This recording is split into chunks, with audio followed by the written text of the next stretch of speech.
इस कार्यक्रम के प्रायोजक है कृषि एवं किसान कल्याण मंत्रालय, भारत सरकार। हर जोखिम से निकल कर फसल आए, सुरक्षित हो जाए। फसल बीमा से हर किसान अब आत्मनिर्भर हो जाए। संकट के समय प्रधानमंत्री फसल बीमा योजना किसानों के लिए वरदान है। अब सूखा पड़े या बाढ़ आ जाए, कोई डर नहीं। अब ओले पड़े या कीट पतंगे फसल खा जाएं, कोई फिक्र नहीं, क्योंकि हमने लिया है प्रधानमंत्री फसल बीमा। बुआई से फसल कटाई तक हर जोखिम का दावा, न्यूनतम प्रीमियम पर अधिकतम भुगतान का वादा। योजना से हर साल जुड़ रहे हैं 5 करोड़ से ज्यादा किसान। अब आपकी है बारी। नजदीकी कृषि कार्यालय, सहकारी समिति, बैंक शाखा, अधिकृत बीमा कंपनी या जन सेवा केंद्र में स्वेच्छा से करा सकते हैं पंजीकरण। फसल बीमा पोर्टल या फसल बीमा ऐप द्वारा भी कराया जा सकता है पंजीकरण। प्रधानमंत्री फसल बीमा योजना, आपकी फसलों का संपूर्ण सुरक्षा कवच। कृषि एवं किसान कल्याण मंत्रालय, भारत सरकार। कार्यक्रम किसान वाणी सुनने वाले सारे भाण भैया ने धर्मे भाई की राम राम। और भाइयों, आज भारत में राष्ट्रीय किसान दिवस मनाया जा रहा है और हमारे देश में 23 दिसंबर का दिन किसानों को समर्पित किया गया है। और भारत में किसानों को अन्नदाता और धरती पुत्र कहा जाता है। दरअसल आज किसानों के मसीहा पूर्व प्रधानमंत्री चौधरी चरण सिंह की जयंती भी होती है, तो इसलिए वो दिन भाई किसान दिवस के रूप में मनाया जा रहा है। और भाई कार्यक्रम किसान वाणी भाई कुरुक्षेत्र आकाशवाणी भी बड़ी यात्रियां मना रहा है, क्योंकि आज जो चर्चा लेकर आए हैं राष्ट्रीय किसान दिवस पर जो चर्चा करेंगे, इसमें प्रतिभागी डॉक्टर जितेंद्र मेहता, उपमंडल कृषि अधिकारी जो कुरुक्षेत्र में है, वही प्रगतिशील किसान जो बात करेंगे हम सुभाष चंद्र से, गांव दुराड़ा कुरुक्षेत्र से, और जिनसे भाई बेहतरीन बातचीत भाई कर रहे गिरधारी लाल भाई। तो बातचीत शुरू करते हैं राष्ट्रीय किसान दिवस पर चर्चा। कार्यक्रम के सभी सुनने गिरधारी की राम राम। साथियों, आज 23 दिसंबर राष्ट्रीय किसान दिवस उन साथियों को समर्पित जो इस देश की रीढ़ की हड्डी हैं, जो इस देश के विकास का प्रतीक हैं, जिनके बिना हम देश की आर्थिक उन्नति की कल्पना नहीं कर सकते। उस विषय में हम चर्चा करेंगे और चर्चा में प्रतिभागी होंगे हमारे साथ डॉक्टर जितेंद्र मेहता जो उपमंडल कृषि अधिकारी कुरुक्षेत्र हैं, और हमारे प्रगतिशील किसान सुभाष चंद्र जी जो गांव दुराड़ा से हैं। सबसे पहले कि किसान दिवस है, सुभाष जी आपसे प्रश्न पूछना चाहेंगे, क्या महत्व है इस दिन का? सबसे पहले सभी किसान भाइयों को नमस्कार। और आज क्योंकि राष्ट्रीय किसान दिवस है, जो कि पूर्व प्रधानमंत्री चौधरी चरण सिंह जी की जन्म जयंती है, इस पे मैं सभी किसान भाइयों को बधाई देता हूँ। और क्योंकि ये जयंती हम मनाते हैं चौधरी चरण सिंह जी की, जो बहुत बड़े किसान नेता रहे हैं, तो उनसे प्रेरणा लेकर के कैसे हम अपनी खेती में सुधार करें, और उनसे प्रेरणा लेकर के खेती में सुधार करते हुए हम देश को आगे बढ़ाएं।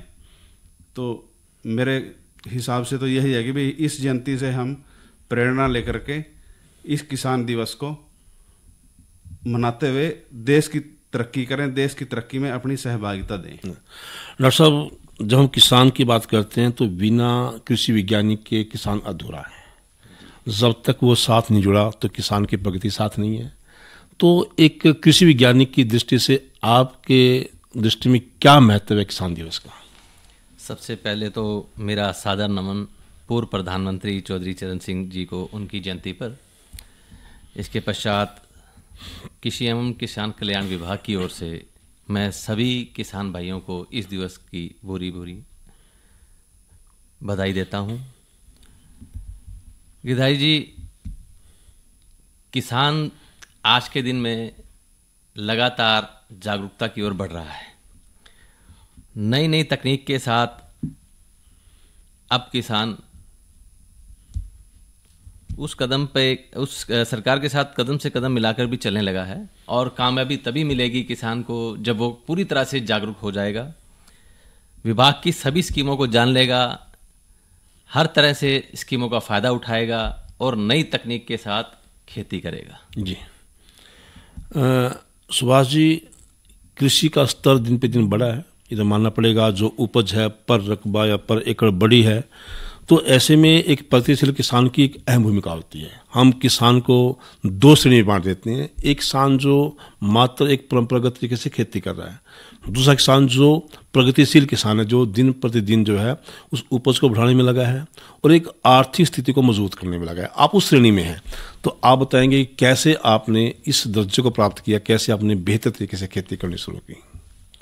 देखिए गिरधारी जी, इसमें तो कोई दो राय नहीं है कि जब हम किसी भी चीज़ में हो, चाहे खेती है या व्यापार है या दुकान है, हम तरक्की तभी कर सकते हैं जब हम नई नई चीज़ों को अपनाएंगे जी। तो खेती भी हम उसी तरीके से अगर लें कि भी हमें कुछ नया करना है तो तभी हम तरक्की कर सकते हैं। तो उसी लिहाज से खेती में भी नई मशीनें हैं, तकनीक है। जैसे डॉक्टर साहब ने कहा कि जब तक हम कुछ नया नहीं करेंगे तो खेती में तरक्की नहीं हो पाएगी। तो उसी को लेते हुए हमने नई तकनीक अपनाई, चाहे वो मशीनरी है, बीज हैं, खाद है, दवाई है, या डॉक्टर साहब हमारे जो गांव स्तर पे एडीओ होते हैं उनसे राय लेके, आजकल बहुत सी कंपनियां भी हैं, उनसे भी जो अच्छा लगे उनसे कुछ राय मशवरा लेके, और विविधता जी जो खेती के लिए बहुत ज़रूरी है। भी हम खाली गेहूं जीरी पे ना रह करके कुछ ऐसी फसलें भी करें जिनसे हमें आमदन का जरिया हमारा बढ़े और बने। तो हम यही करके थोड़ा हमने कोशिश करी है आगे बढ़ने की, और हम बढ़े भी हैं। जो एक चक्र है धान गेहूं का, उससे बाहर निकले थोड़ा सा आपने बाकी जो नकदी फसलें हैं उनको भी अपनाने का प्रयास किया, तभी हम कुछ नया कर पाए। तो यहाँ पे ये भी कहेंगे कि जो साथी खेती के साथ साथ दूसरे सहायक धंधे कर सकते हैं, जैसे मधुमक्खी पालन है। हाँ जी, मधुमक्खी पालन है। आजकल तो जैसे हॉर्टिकल्चर में बहुत स्कीमें आई हुई हैं, तो सब्जियों में हम नया कर सकते हैं। सरकार सब्सिडी दे रही है काफ़ी चीज़ों पे। जैसे हम सब्जियों में अगर लें तो पॉली हाउस है, पॉली हाउस के रूप में भी सरकार काफ़ी मदद करती है किसान की।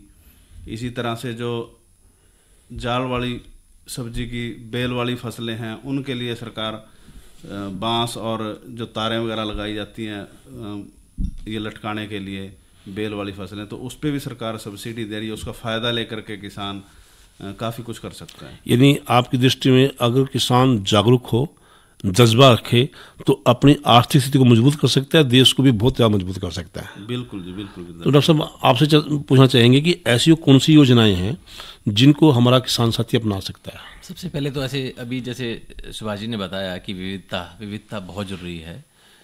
हमारे यहाँ धान की फसल को लेकर लगातार ये कहा जा रहा है कि पानी की कमी है, हम धान कम से कम प्रयोग करें। मैं उसी बात पे आ रहा हूँ कि विविधता लाकर कैसे जी सरकार इसमें क्या सहयोग कर रही है। मेरे पानी मेरी विरासत एक स्कीम है इसमें जी, जिसमें हम किसान को 7,000 रुपये प्रति एकड़ की प्रोत्साहन राशि देते हैं जी, जब वो धान के अलावा कोई भी फसल का लेता है, कोई भी फसल उगाता है जी।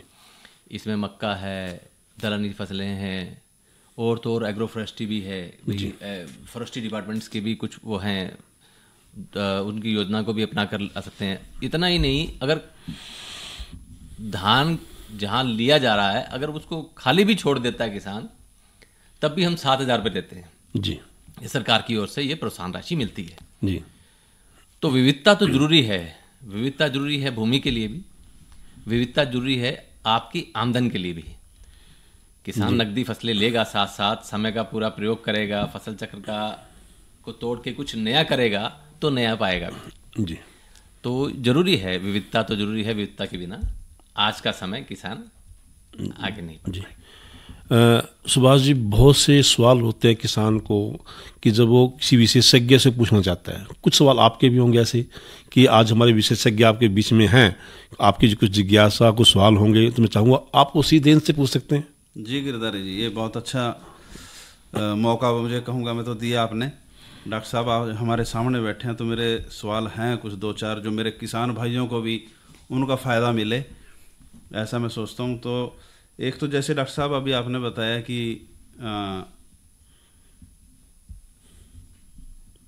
इस वाला ड्रोन की पानी वाला ठीक, पानी बचाने वाला, मेरा पानी मेरी विरासत।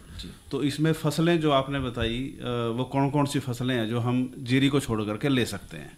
तरह मक्का ले सकते हैं, हम दलहनी फसलें हैं, दालें हैं, वो ले सकते हैं। हम फॉरेस्ट्री की 2 हैं जो वैरायटीज़ जो बताई गई हैं वो ले सकते हैं। और सबसे बड़ी बात यह है कि सरकार ये चाह रही है कि पानी का जो स्तर है वो नीचा ना गिरे। अगर किसान खाली भी छोड़ता है तब भी हम 7,000 की प्रोत्साहन राशि सरकार की ओर से किसान को देते हैं। ठीक है जी। एक डॉक्टर साहब, ड्रोन दीदी, जी हाँ, ये हमने कल ही पढ़ा, जी अखबार में शायद था जी। तो ये क्या स्कीम है डॉक्टर साहब, इसके बारे में थोड़ा बताएंगे हमें आप? ये माननीय प्रधानमंत्री जी ने ये लॉन्च की है स्कीम। ड्रोन आज के समय की एक ज़रूरत बनता जा रहा है किसानों के लिए। हम बेसल डोज जो शुरुआती हम डालते हैं खाद वो ना डाल के, उसके बाद जो फोलियर एप्लीकेशन है, बाद में जो 2री या 3री सिंचाई पे जब हम यूरिया डालते हैं, यूरिया हम स्प्रे करते हैं ड्रोन के माध्यम से। जो काम किसान को करने में मशीन से भी 16-16 घंटे लग जाते थे अगर खुद करता था, या 8 घंटे लगते थे, आज वो काम हम सिर्फ 8 मिनट प्रति एकड़ में ड्रोन के माध्यम से कर सकते हैं जी। तो माननीय प्रधानमंत्री जी ने स्कीम लॉन्च की है, इसमें महिला पायलट्स, ये जो ड्रोन है वो चलाने के लिए इसकी ट्रेनिंग लेनी पड़ती है जी। जो महिला पायलट जो ट्रेंड हैं उनके लिए माननीय प्रधानमंत्री जी ने कहा कि 20% की उनको सब्सिडी दी जाएगी। यानी अगर 10 लाख रुपए का ड्रोन आता है तो 2 लाख रुपए इसका सरकार वहन करेगी, 8 लाख रुपए में उनको मिल जाएगा। इसके अलावा ड्रोन दीदी के अलावा इफ्को की ओर से भी एक स्कीम है, वो ये है कि वो महिलाओं को ड्रोन फ्री ऑफ कॉस्ट देते हैं। अच्छा। जो मुझे बताया महिला पायलट हैं, वो 3 दिन पहले या यहाँ पर गीता जयंती पे आई हुई थी, तो उनसे मेरी बातचीत हुई। उन्होंने बताया कि इफ्को की ओर से हमें फ्री ऑफ कॉस्ट दिया जाता है, बट वो कंडीशन उनकी ये है कि वो 5 साल तक जो कमाई कर रहे हैं तो वो 50% उनको रहता है। ऐसे ही जो पुरुष पायलट हैं, ड्रोन पायलट हैं, उनको 1 लाख रुपए देना पड़ेगा और वो इफ्को अवेलेबल करवाती है। ड्रोन का जो महत्व है आप देखेंगे दिन प्रतिदिन बढ़ता जाएगा। दूसरी जो सबसे अहम बात है इस ड्रोन में, इंसेक्टिसाइड और पेस्टिसाइड का भी स्प्रे है। आप एक किसान है, जागरूक किसान है, प्रगतिशील किसान है, आपको पता होगा कि सबसे ज़्यादा इंजूरियस रहता है किसान के लिए खेतों में स्प्रे जी। हवा का रुख अगर आपकी तरफ हो तो वो इनहेल कर जाते हैं, हमारे शरीर में चला जाता है, बाद में ये बीमारी को घर बनता है, कैंसर जनक बीमारियां भी इनसे होती हैं। वही अगर हम प्रयोग ड्रोन का करें, हम दूर खड़े होकर सारी फसल के ऊपर इसका अगर हम प्रयोग करते हैं तो हमारे ऊपर जरा भी इसका कोई प्रभाव नहीं पड़ता। दूसरी बात, जैसे मैं यूरिया की बात कर रहा था, तो पानी देखो कि 1 एकड़ में 10 लीटर पानी का प्रयोग होता है ड्रोन के माध्यम से। जी ठीक है। ये पानी की कितनी बचत है जो सरकार पानी का वो कह रही है कि भाई पानी का कितना बचत है, ये किसान के लिए भी जरूरी है, आमजन के लिए भी जरूरी है। इससे फिर डॉक्टर साहब भाई यूरिया अगर हम मिट्टी में डालेंगे तो मिट्टी भी हमारी मेरे ख्याल से खराब होती है, और अगर हम डायरेक्ट स्प्रे कर रहे हैं तो उससे फायदा मिट्टी का भी मिलता होगा। नहीं, जो बेसल डोज है ना, जो सबसे पहली डोज है वो अभी रिकमेंडेशन डायरेक्ट इस यूरिया की है। दूसरा और तीसरा जब आप स्प्रे करते हैं तो ड्रोन से करें, वो किफ़ायती भी रहेगा और किसान के फायदे में भी रहेगा। अब तक जो इसके रिजल्ट्स आए हैं वो 2nd और 3rd डोज के बढ़िया रहे हैं। तो डॉक्टर साहब आपने बात यूरिया की और स्प्रे की, तो मेरे मन में एक और सवाल इसी से रिलेटेड आता है कि भी नैनो यूरिया। जी हाँ, आजकल काफ़ी चर्चा नैनो यूरिया की चल रही है और सरकार भी इस पर काफ़ी जोर दे रही है कि नैनो यूरिया किसानों को यूज करना चाहिए। तो नैनो यूरिया के बारे में आप बताएं कि कई किसानों में, मैं भी चलौनी में हूँ शायद, कि भी कई लोगों को ऐसा भ्रम है कि भी नैनो यूरिया कट्टे वाले यूरिया से कम काम करता है, तो इसके बारे में थोड़ा आप हमें देखो ज्ञान दें। सरकार की ये महत्वाकांक्षी योजना है। जब कोई भी योजना आती है उस पर पहले काम होता है, तभी उसको धरातल पर उतारा जाता है। हरियाणा सरकार ने प्रदेश में 1 लाख एकड़ का लक्ष्य दिया है विभाग को नैनो यूरिया से स्प्रे का। बेसल की बात नहीं कर रहा, सेकंड और थर्ड जो डोज है उसके लिए कहीं ना कहीं इसके प्रयोग से फायदा हो रहा है। इस तरह की स्टडीज हैं, तभी सरकार इतना बड़ा कदम उठाने जा रही है। दूसरा ये कि ये जो नैनो यूरिया का प्रयोग हम कर रहे हैं, पहले ये कहीं ना कहीं कृषि वैज्ञानिकों द्वारा भी सत्यापित किया गया होगा इसको कि हाँ इसका प्रयोग से हमें ये फायदे हो रहे हैं, तभी इसको सरकार धरातल पे लेके आई है। तो इसमें संकोच नहीं करना चाहिए। मैं तो ये कहता हूं कि जो चीज़ नहीं आई है उसका एक बार प्रयोग करके देख लेना चाहिए। मन का आपका वो है हिचक निकल जाएगी। ड्रोन का प्रयोग की बात कर रहा हूं। ड्रोन से स्प्रे करनाल में एक फार्मर है, लगातार 3rd ईयर है, इस बार 3रा साल है उसका, वो कर रहा है, उसको कहीं फायदा मिल रहा है तभी वो कर रहा है। वो आपका साथी है, वो भी प्रगतिशील किसान है। तो ऐसे एक नहीं, करनाल तो एक एग्जाम्पल दे रहा हूँ फार्मर, क्योंकि उसके हम टच में हैं। उसके अलावा और भी बहुत सारे लोग हैं जो ड्रोन से प्रयोग कर रहे हैं और इसका फायदा नैनो यूरिया का हो रहा है। धीरे धीरे जब सब इसका प्रयोग करने लगेंगे, आम जन तक ये बात पहुंच जाएगी, तो फिर इस तरह की शंका नहीं रहेगी कि इसका प्रयोग फायदेमंद है या नहीं। निसंदेह ये फायदेमंद है। जी सुभाष जी, और कुछ? डॉक्टर साहब, एक जो है आजकल सरकार का बड़ा ध्यान है, क्योंकि हम तो कुरुक्षेत्र के रहने वाले हैं, तो यहाँ थोड़ा हमारा ज़्यादा रहता है नेचुरल फार्मिंग। जी हाँ, क्योंकि गुरुकुल हमारे नज़दीक है, तो वहाँ भी जाना है, कई बार मौका मिला, देखा भी हमने। तो नेचुरल फार्मिंग में क्या है कि इसमें किसान को कैसे क्या करना चाहिए? एक इसमें देसी गाय जैसे उसकी भी कुछ स्कीम है, उस स्कीम के बारे में थोड़ा हमें बताएं। ये प्राकृतिक खेती है। ये कुरुक्षेत्र और करनाल रोंडा में 2 जगह ये अभी इसके जो केंद्र हैं खोले जा चुके हैं। सारे हरियाणा में 4 खोले जाने हैं जहाँ किसानों को प्रशिक्षण दिया जाएगा।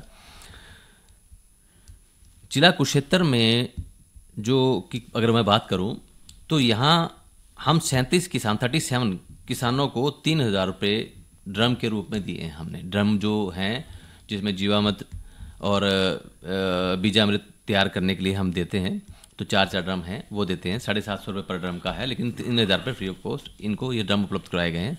ऐसे जो आपने गाय की बात की, तो 2 से 5 एकड़ वाला किसान जो इसका प्रयोग कर रहा है, खेती कर रहा है, उनको 25,000 रुपये प्रति गाय के हिसाब से हम सहायता राशि सरकार की ओर से प्रोत्साहन राशि दी जा रही है। इसके लिए आपको पोर्टल पे जाके रजिस्टर करवाना है। आपको गुरुकुल प्राकृतिक खेती प्रशिक्षण केंद्र है, वहाँ जाकर प्रशिक्षण लेना है। उसके बाद विभागीय टीम वेरीफाई करेगी और आपका केस हमारी ओर से एनिमल सेंचुरी को चला जाएगा। वहाँ से आपको ये प्रोत्साहन राशि 25,000 रुपये की मिलेगी।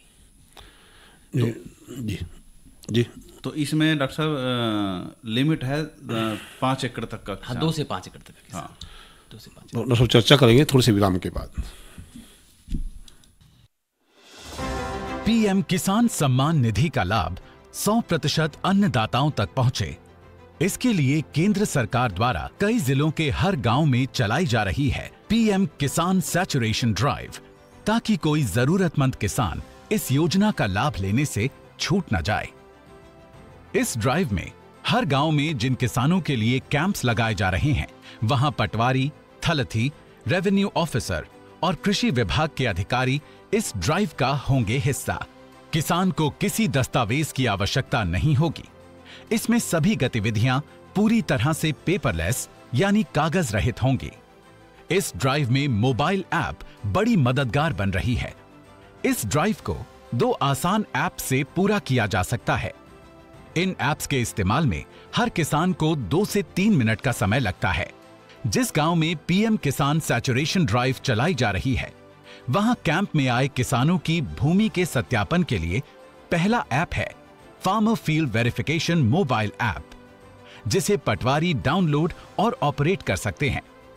डाउनलोड के बाद सबसे पहले भाषा का चयन करना है। इसके बाद राज्य सरकार द्वारा दिए गए यूजर नेम और पासवर्ड किसानों के लैंड रिकॉर्ड्स हैं। जिन किसानों को इस ड्राइव का हिस्सा होने के लिए बुलाया जाता है, उनसे उनका मोबाइल नंबर लिया जाता है और उनके आधार की स्कैनिंग होती है। लॉगिन के बाद किसान का फोन नंबर और उनका आधार विवरण मोबाइल ऐप पर रिकॉर्ड किया जाएगा। एक बार जब किसान और उनकी भूमि का अधिकारी द्वारा सत्यापन कर लिया जाएगा तो उससे प्राप्त डेटा संबंधित किसान की सहमति के बाद पीएम किसान सैचुरेशन ड्राइव के अगले स्टेप यानी फार्मर कंसेंट कलेक्शन के लिए उपलब्ध होगा। इस प्रक्रिया को farmer consent collection mobile app संभव बनाएगा। इस ऐप को कृषि विभाग के प्रतिनिधियों के द्वारा डाउनलोड और ऑपरेट किया जाएगा।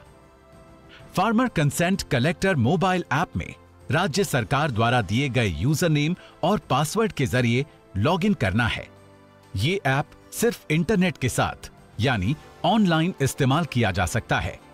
कंसेंट कलेक्शन के 2 स्टेप होंगे, आधार इनेबल्ड ई साइन और आधार इनेबल्ड ई केवाईसी। ई साइन के लिए किसानों को किसी भी कागज की जरूरत नहीं है। इसे वो इलेक्ट्रॉनिकली आधार नंबर डालकर कर सकते हैं। इसके बाद ऐप पर किसानों की सारी डिटेल्स जैसे आधार नंबर, किसान का नाम, कंसेंट स्टेटस, गांव का नाम और खाता नंबर आता है। अगले स्टेप के लिए सीक कंसेंट पर क्लिक करना है, जिसके बाद एक कंसेंट फॉर्म आता है जिसका उद्देश्य है किसानों से सहमति लेना और पीएम किसान से जुड़े किसानों का डेटा जैसे कि आधार और ई केवाईसी को केंद्र और राज्य सरकार के लिए एक जगह करना। फॉर्म में लिखे विषय को अधिकारी द्वारा किसानों को सुनाया और समझाया जाता है। इसके बाद ई साइन की प्रक्रिया होती है, जहां कंसेंट इलेक्ट्रॉनिक साइन से किया जा सकता है, जिसकी वजह से अब पेपर और उस पर साइन की जरूरत नहीं होती। उसके बाद ओके क्लिक करना है। फेस ऑथेंटिकेशन के समय किसानों के चेहरे पर पर्याप्त रोशनी होनी चाहिए। ऐप पर ओटीपी बेस्ड ऑथेंटिकेशन या फेस ऑथेंटिकेशन के सफलतापूर्वक संपन्न हो जाने के बाद बारी आएगी ई केवाईसी की। किसान का नाम, पता और दिए गए फोटो में किसी भी तरह के बदलाव को पीएम किसान और फार्मर रजिस्ट्री में अपडेट किया जा सके। इसके लिए ऑथेंटिकेशन के लिए ओटीपी बेस्ड ऑथेंटिकेशन या फेस ऑथेंटिकेशन होता है। ओटीपी बेस्ड ऑथेंटिकेशन के बाद नियम किसानों को पढ़कर समझाए जाएंगे। उसके बाद ओके क्लिक करना है। पीएम किसान सैचुरेशन ड्राइव की ये प्रारंभिक प्रक्रिया उन किसानों के घरों में नई उम्मीदों के बीज बोएगी जो अब तक पीएम किसान सम्मान निधि योजना के पात्र होने के बावजूद भी इसका लाभ नहीं ले पा रहे हैं। आइए फिर इस पहल का हिस्सा बने और धरती पर बोएं खुशहाली के बीज।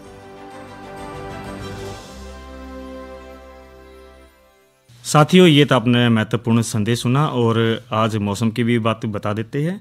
आज का अधिकतम तापमान 23 और न्यूनतम 8 डिग्री सेल्सियस रिकॉर्ड किया गया और आने वाले 24 घंटे की यदि हम बात करते हैं अधिकतम 24 और न्यूनतम 8 डिग्री सेल्सियस रहने की संभावना है।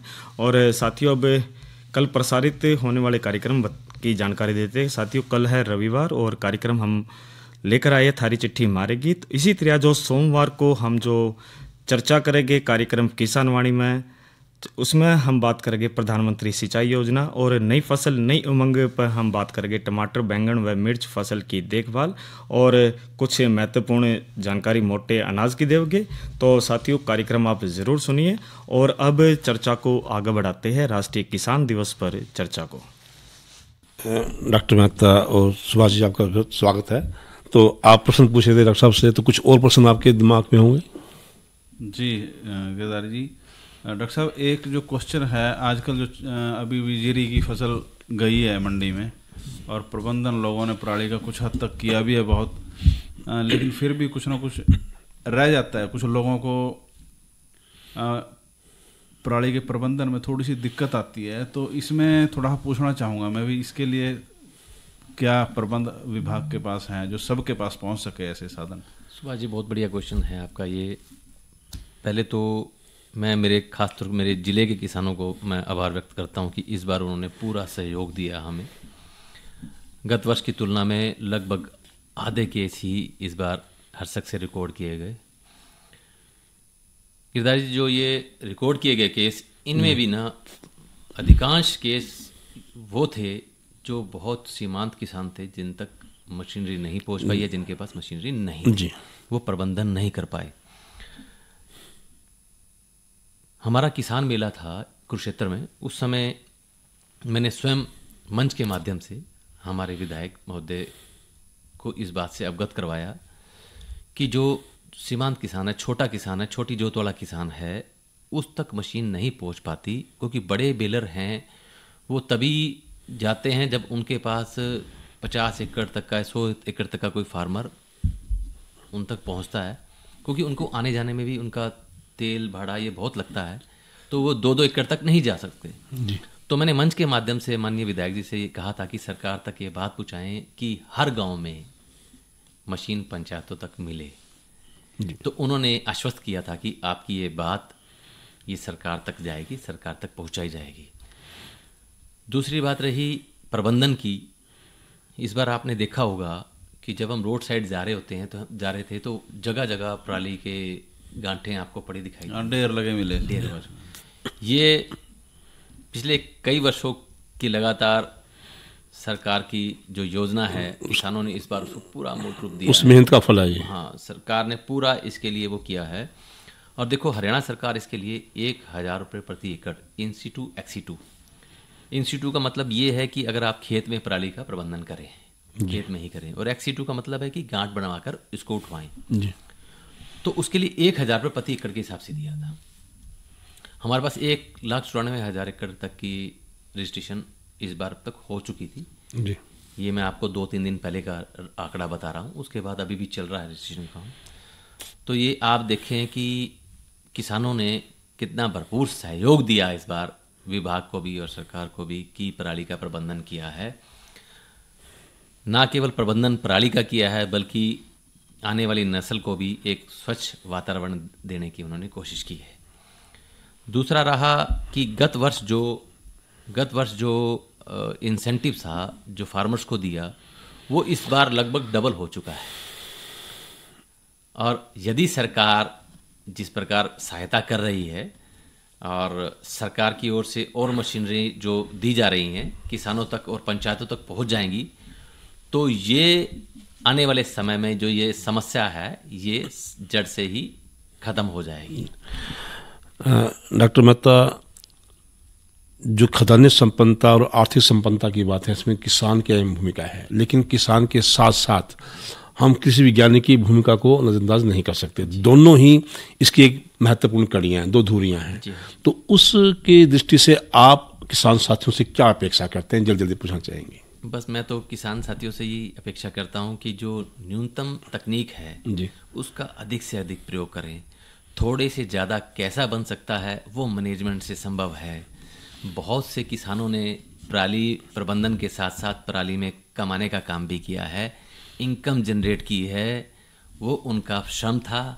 ये श्रम जारी रखें, सरकार की दी हुई योजनाओं का पूरी तरह से लाभ उठाएं, नई तकनीक पे जितनी जल्दी पहुंचा जा सकता है उसको उस तक पहुंचे और उसका फ़ायदा उठाएं, अपनी आय को जल्द से जल्द बढ़ाएं, दोगुना करें। तो कहने का मतलब आज के दिवस का जो महत्व ये है कि किसान जागरूक हों, एक जज्बे के साथ जागरूक होकर अपनी खेती करें, अपनी आय बढ़ाएं, अपने और देश के विकास में अपना महत्वपूर्ण योगदान दें। तो डॉक्टर जितेंद्र मेहता जी और सुभाष जी, आपने इस चर्चा में भाग लिया, इसके लिए आपका बहुत बहुत धन्यवाद। बहुत बहुत आभार जी, बहुत बहुत धन्यवाद आपका भी। तो साथियों, आज हमने ये महत्वपूर्ण जो चर्चा करी और एक उम्मीद करते कि जो राष्ट्रीय किसान दिवस पर आप इस महत्वपूर्ण चर्चा से अपने ज्ञान को बढ़ाकर देश की प्रगति में आगे बढ़ाएंगे। तो साथियों, आज के कार्यक्रम के प्रायोजक थे कृषि एवं किसान कल्याण मंत्रालय, भारत सरकार। और विनोद मोरवाल को दीजिए, अपने धर्मी भाई को दीजिए इजाज़त। अच्छा बहनों और भाइयों, राम राम। अरे अरे अरे क्या कर रहा है? इधर इधर इधर हम बोल रहे हैं तेरे बीजू का। उतला बोल रहा है? पक्षियों से तो हम खेत को बचा लेते हैं, पर इन घातक रसायनों से कैसे बचाएं? मतलब? देख बेटा, तू जो ये अंधाधुंध रसायन मिलाता है ना, मिट्टी की सेहत बिगड़ने लगी है। और जब माटी ही कमजोर पड़ जाएगी तो उपज कैसे सेहतमंद होगी? अरे पहले ऐसा नहीं था। पूछना अपने बड़े बुजुर्गों से, कैसे फसल लहलहाती थी, शुद्धता झलकती थी। हाँ, माटी भी तंदुरुस्त और लोग भी। अरे पहली वाली बात कहाँ? पर अब तो सभी डाले हैं। सब नहीं, आज भी लाखों जागरूक किसान परंपरागत विधि से फसल उगा रहे हैं। खर्चा कम और उपज की कीमत भी बेहतर पा रहे हैं। सच है? रे बेटे एक्सपीरियंस से बता रहे हैं, धूप में बाल सफेद नहीं किए हैं। हाँ। ठीक है भाई, मैं भी आज से जैविक खेती शुरू करूंगा। माटी से प्रेम की परंपरा है, परंपरागत खेती।